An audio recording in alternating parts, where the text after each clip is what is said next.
with that question. Liz Beck is HR and employment law expert and CEO of Aspiring HR Consultancy. Thanks for your time. This whole question of, as the Prime Minister says, making sure that employers and employees talk to each other and try and get people back to the workplace if it's COVID secure, that's easier said than done, isn't it?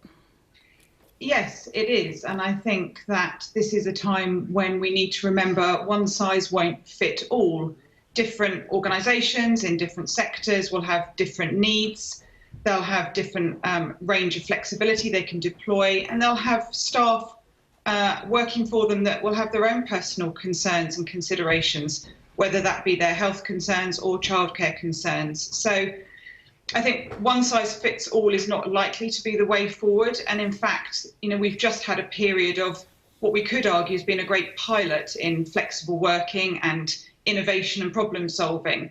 And much has been discovered with great success, but also many challenges. Some people have found working from home an absolute joy. Others have found it really quite isolating and difficult. And others just haven't had the luxury of that choice. So I think employers are increasingly going to own this as we go forward, and they are going to have to navigate health and safety and employment law really with great engagement with their staff as a first port of call.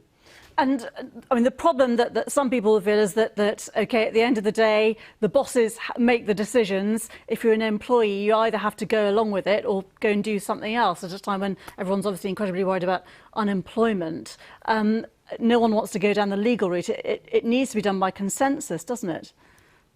Well, in an ideal model, yes, absolutely. We want our employers to be talking to their employees and really engaging with them, finding out what's on their mind, considering what patterns might work, putting in all sorts of adaptations to make it safe to come back to work if that's the right thing to do for the organisation and the individual, or indeed stay at home in what is probably a longer term arrangement than, the laptop on the kitchen table, and think about how that's going to work effectively. Could it work at all the other way around, where staff really miss the office engagement, but actually, company owners think, I don't need to pay for this workspace anymore?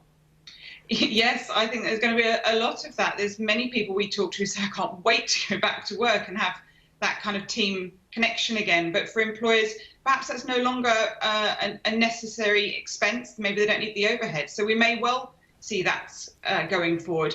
But I think fundamentally it's about being flexible and talking to your employees and remembering that much of this is cultural. Much of this is about how leaders choose to think and what they're willing to try, because much more is possible than we often think, as we've proven.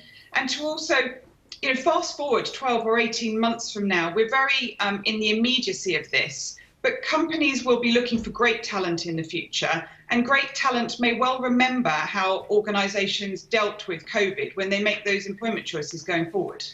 OK, thank you very much indeed, Liz Beck, their employment expert. Well, as